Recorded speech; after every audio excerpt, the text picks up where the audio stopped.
thank you for joining me for another Sunday Afternoons with Reverend Lucretia. I am so glad you're here. And so the name of today's talk is Leave the Lessons Behind. And the song is I Walk Away by Eddie Watkins Jr. If you would like to listen to the song before you hear the talk, just go ahead and click on the description down below and you'll be able to do that. So we're going to be talking about releasing negative behaviors that keep us from being our best selves. We absolutely understand that it is God who gives us the power to transform. We will be focusing on Romans 12:2. Do not conform to the pattern of this world, but be ye transformed by the renewing of your mind. We will be talking about changing behavior, how to speak your truth, how to deal with conflict, how to not let people take advantage of you. We will have scriptural references. We will talk quite a bit about the Apostle Paul, and we will end it by talking about grace. So I can give you some tools for changing and some concrete strategies about what to say and do, but ultimately it is God who does the transforming work. For those of us who in recovery programs, we know that we ask God to remove our defects of character and then we turn it over and God is the one who actually does that. So we'll be talking about the fact that we can identify what we want to change, but it is God who does the transforming work. So before we go forward, let me just go ahead and read the lyrics to this song because they sum up what the talk is all about so succinctly. So again, it's I Walk Away by Eddie Watkins Jr. And it says, every morning the light keeps getting brighter as I wake up to the truth. And every day I'm feeling so much lighter and the world seems fresh and new. What I was taught and the way that I thought stopped serving me long ago. Now I'm learning to trust in the God of all of us. Each day I start anew, and so I'm walking away from the thinking that held me for so long. Today is the day I walk away. I'm walking away from the path that led me to confusion. Today is the day I walk away. Every day brings a new beginning. By grace, another day to be. I awaken to the sun upon me shining, lighting the way for me to see. Things that I sought and the way that I thought stopped serving me long ago.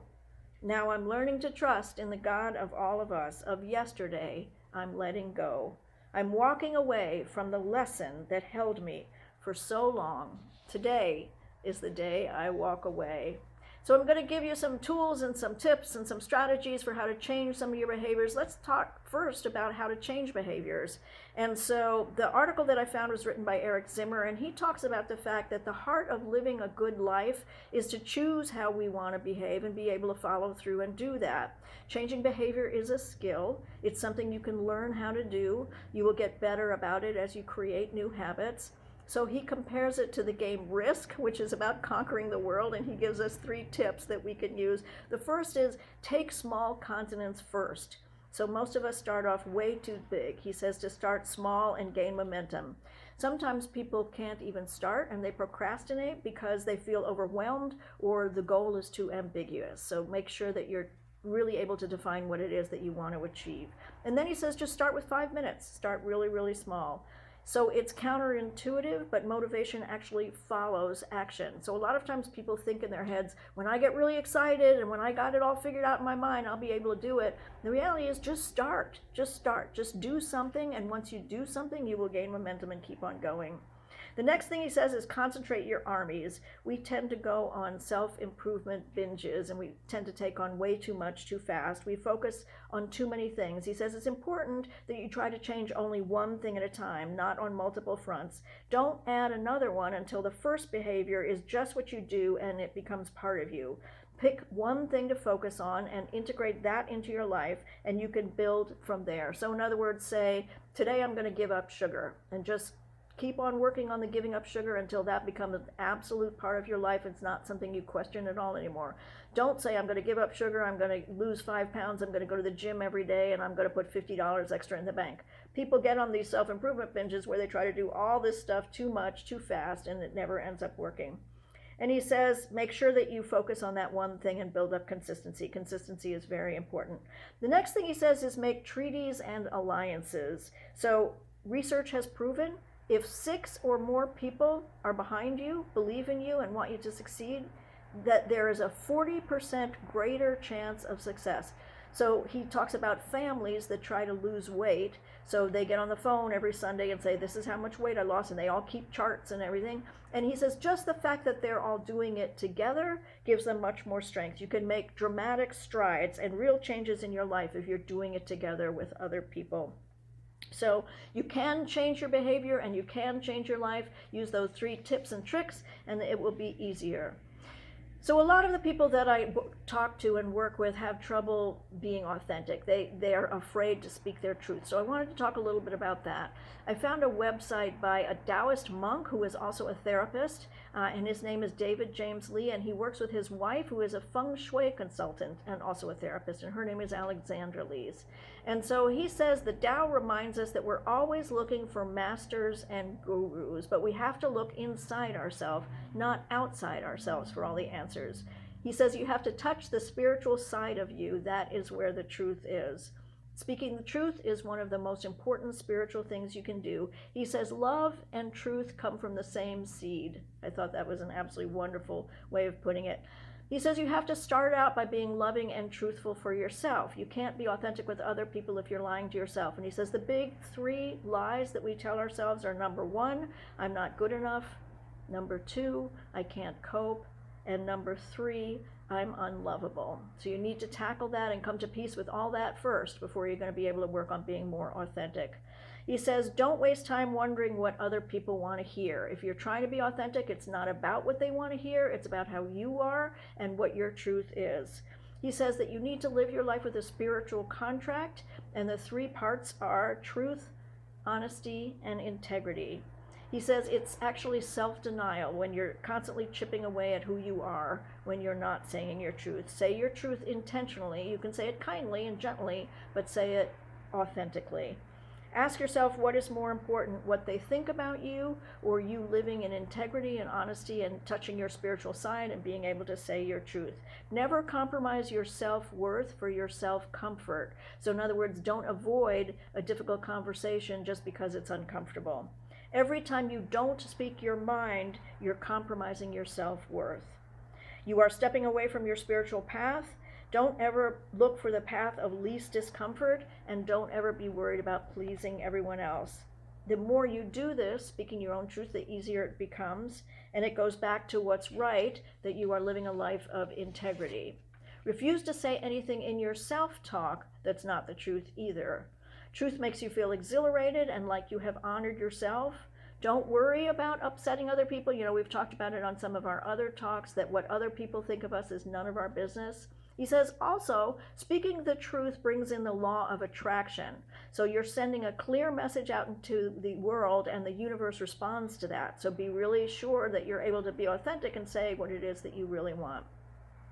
In another article I found called Say Your Truths and Speak It to All Others, written by Elizabeth Lesser. So she is the co-founder of the Omega Institute in Rhinebeck, New York, and she's also an author. She's written many books. But before she was an author, she was a nurse for newborns. So she helped birthing babies. She says she has a bedrock belief that each of us come into this world with a unique worth. Look in the face of a newborn. Get the sense of worthiness of unapologetic selfhood. There is a unique spark and a soul in every single newborn that is as singular as a snowflake. As we grow up, we cover our soul layer by layer. As we grow, we hide our soulful eccentricity. I thought that was a wonderful phrase. She says it's like we all have ADD, authenticity deficit disorder. You uncover your soul and you look for the soul spark in everyone else, and you will find that it's still there. So she talks about her younger sister. Her younger sister had a rare form of blood cancer, and it turned out that she was a match, so she could do a bone marrow transplant.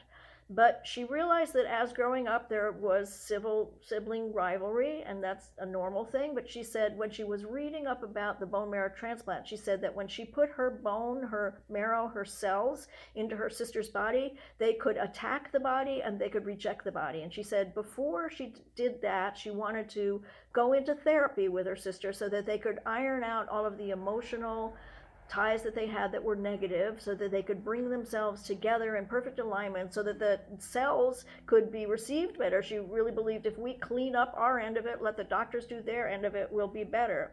So she went into therapy with her sister, and she says, we are hesitant to tell our truths, to reveal our wounds, and to admit our wrongdoings. She said what we did was a soul marrow transplant. We faced the pain we had caused each other, and instead of attack, we asked, could we listen and could we forgive? A soul marrow transplant is getting emotionally naked with another person, with another human being. So she did that, and she said that she did all this work. Her sister went through the bone marrow transplant. It was successful. Her sister managed to make it through another year, and then the cancer came back again and it ravaged her body, and her sister passed. But before she passed, she told her that the year that she had, the last year, was the most important year of her life. She said she was more unapologetically herself. She said things that she had always needed to say. She did things that she had always wanted to do. She was braver about being authentic. She said her truths, and she sought the truths of others. So her message, Elizabeth Lesser's message, is don't wait for there to be a horrible emergency before you start being authentic and uncovering your soul and looking for the truth in you and the truth in the people that really matter to you. So a lot of people have trouble being authentic because they're so afraid of conflict, and they know if they say what they need to say, there's going to be some backlash. So I found an article called Finding Confidence in Conflict, and it's written by Kwame Christian. He's an attorney and a conflict management negotiator, and he reminds us that conflict is one of the most challenging parts of our personal and our professional lives. So he reminds us that the amygdala is the part of the brain, it's the limbic system, which is quick to respond to threat. It's what's called the lizard brain, so it gives quick primal responses about survival, but that the fighting we're doing now is with modern day battles with prehistoric tools. So in other words, our brain is working on an old-fashioned system that isn't working for us anymore because we don't have to have this fight or flight response anymore. We're not in physical danger. He talks about the amygdala hijack, which is where we say something and we know it's the wrong thing to say, and we immediately go into fight or flight or freeze. So he grew up in a small town in Middle America. He was the only African American there, and he had a very strong Caribbean accent. He said he became obsessed with being accepted by the others, and the price that he paid was that he became a people pleaser. He was less likely to stand up for himself. He had this freeze or flee in the face of conflict, and he avoided confrontation at all cost. And it wasn't until he was preparing to be a lawyer and he had a mentor that he really, really loved. And that mentor said to him, there's a big difference between being liked and being respected. In order to have personal and professional success, you need to be willing to engage in conflict. So conflict gives you the opportunity to repair and re-strengthen valuable relationships with minimal damage. So he uses this tool called compassionate curiosity. And the question is, how do you feel about this situation? That's what you ask the person that you're in conflict with. There's a genuine desire to understand, tempered with empathy and respect. Ask better questions and listen more effectively. We need to open ourselves to the potential of either being wrong or losing a relationship.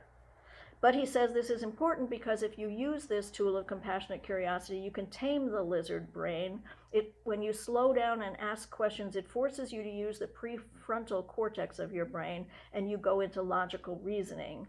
Use it for support in your most difficult conversations. It takes the pressure off because the goal is to learn and not to teach. So what are your biggest concerns is a question you ask, and what can I do to help you? That will force you to calm down as well. Suspend your agenda. So address the conflict from the other person's point of view. He says this is harder to do in personal life. As the relationships get closer to you, the stakes are higher, but you're using compassionate curiosity not because it's easy, but because the relationship is worth it to you. So make sure that you make a decision that you're consciously going to go into this conflict because the relationship really means a lot to you. Problem solve with open-ended questions. He talks about the fact that sometimes when you bring something up that's really upsetting to you, the other party is what he calls blissfully unaware of the impact their behavior has on us. And it's our responsibility to stand up and say something if we really care. So he says now, particularly now, in this very time of very much struggle throughout the world, and especially throughout the US right now, is exactly when we need compassionate curiosity. We've forgotten how to talk to each other, and the best thing we can do to counter animosity in the world we are seeing today is to use this tool of compassionate curiosity. So in an article about not letting people take advantage of you, which was the last thing that I came to that people asked me the most questions about, I found an article by Dr. Paul Jenkins who says, the first part is to fortify yourself. Your personal strength will serve you well. Take a position about who you are and what you're capable of. So before you go into a discussion with someone that you know is going to be difficult, that it's someone who tends to take advantage of you and you need to set boundaries, get yourself strengthened and remind yourself who you are. Things that get us stuck in our minds sometimes seem huge and scary, and they're really not that big. People have a really hard time saying no. So if you just understand that it's really not that big a deal, we'll give you some tools that you can use. You set boundaries for yourself and you can go ahead and do it. Build your self-confidence before you have the conversation. So he talks about budgets and boundaries. So set limit on how much you are willing to pay. So this is either money or time or effort. And then when you're approaching the limit, you can say, I would really love to help you, but I don't have the budget for that. So set the budget or the boundary ahead of time, and that will be the reason that you give for not letting them take advantage of you. So for instance, you say, I'm going to lend you $25 one time only, and I need to be repaid within 1 month. So then if they come back to you after a month and say, I need more money, you can say, I made it very clear, one time, $25, need to have it back in a month. So you set your budgets and your boundaries ahead of time. He said the other thing you want to do is try to get to yes, but with conditions. This put the responsibility back on the person who's asking you for something. So I really want to say yes, but in order for that to happen, and then give conditions. So he talks about parents who have a teenage child who has now grown up and wants a car, and the parent can say something like, I really want to say yes to that, but you have to prove to me that you have 3 months worth of car payments in the bank, that you've been at a job for more than 6 months and you're going to be able to hold on to the job. If you can show me all of those things, then I'll go ahead and co-sign the loan for you. So set very clear, I want to say yes, but these are the conditions. And then he says, say no when no is what you really mean. It's about being authentic. Nobody is going to say it for you. You can be nice and diplomatic and compassionate, but still say no. And one of the tricks that he used that I thought was really helpful is thank people first. So thank you for thinking of me, but I won't be able to do that. So you're not being abrasive and you're not being negative. You're thanking them. Thank you for thinking of me, but I won't be able to do that. You can be nice. He says there's a difference between being nice and getting run over, and that's not the same thing. And another line he uses is, that sounds really great, but it doesn't work for me. So you're still being positive, you're putting some nice, gentle energy out there, but you're just saying no. And then finally remind yourself that you don't owe anybody an explanation for your actions. When you say no, you don't owe them an explanation. And then the last he talks about is don't be an opportunity seeker. Stealer. So people come to you when they are having a problem and they want you to fix it. But you need to understand, we've talked about it before, that when people are in trouble, a lot of times that problem is giving them the lesson that they need to learn so that they can move on and grow. And so you're being an opportunity stealer when you go ahead and fix it for them, and then they don't ever learn the lesson. So remember that sometimes you're actually doing people a favor by saying no, because they have lessons that they need to learn. So in Scripture, there are just so many references to confidence, fearlessness, courage, and transformation. Always remember, all of the strength to change that you ever need comes from God. You can trust that the creative energy, the source, the spirit is always inside us, wanting us to live up to our full potential. Psalm 71:5 says, "For you have been my hope, sovereign Lord, my confidence since my youth." Hebrews 10:35 says, "Do not throw away your confidence, it will be richly rewarded." Isaiah 32:17 says, "The fruit of that righteousness will be peace. Its effect will be quietness and confidence forever." Hebrews 13:6 says, "So we say with confidence, the Lord is my helper. I will not be afraid. What can mere mortals do to me?" So remember, when you're up against any human being, God's strength inside you and God being with you is always stronger than all of that. So be ye transformed. I said that in the beginning of this talk was going to be something we focus on. I found a version of it that was written for children that helps us understand even more what the message is. And it says, don't copy the behavior and customs of this world, but let God transform you into a new person by changing the way that you think. Then you will learn to know God's will for you, which is good and pleasing and perfect. The Apostle Paul was transformed by God. He is a new person, new beliefs, new courage, and a new name. So as you know, he was a Jewish Roman citizen. He was a Pharisee. He was born in Tarsus. He hunted down the followers of Jesus, got them put in jail. He went to the high priest and asked for a letter so that he could go to Damascus and he could bring everybody back to Jerusalem in chains and he could kill them. That's how much he hated the followers of Jesus. But on the way to Damascus, he had this vision, this act that we have heard about so much. It was talked about in Acts 9:4. And he was walking down the road and he heard this voice. And the voice said, Saul, Saul, why do you persecute me? And then this really, really bright light, much, much, much brighter than the sun, came and blinded him for 3 days. He was given instructions to go into town to this person's house, and he had a vision there of this man, Ananias, coming to him and putting his hands over his eyes, and then he would be able to see again, and that is exactly how it happened. So when Ananias got there, he said to him, I was sent by the Lord so that you could see again and be filled with the Holy Spirit. So after his sight was restored, Saul devoted the rest of his life to spreading God's message. He became a missionary. He wrote lots and lots and lots of letters. Some of the letters that are attributed to him are kind of questionable whether they're not his, but it's for sure that the bulk of the letters are, in fact, from him. He was jailed 4 times. He was shipwrecked 3 times. He was bit by a poisonous snake. But once he was transformed, he never turned back into who he was before. He became a believer in the power of Jesus and the power of God to work through you.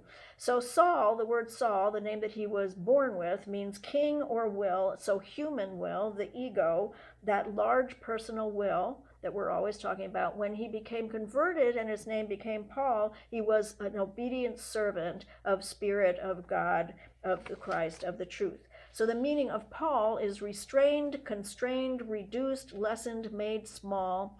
The symbolism of the life and ministry is the working of overcoming in each individual. So according to the Metaphysical Bible Dictionary, he had a pharisaical state of mind, which means he was intellectually educated and he inherited religious beliefs that he had to overcome.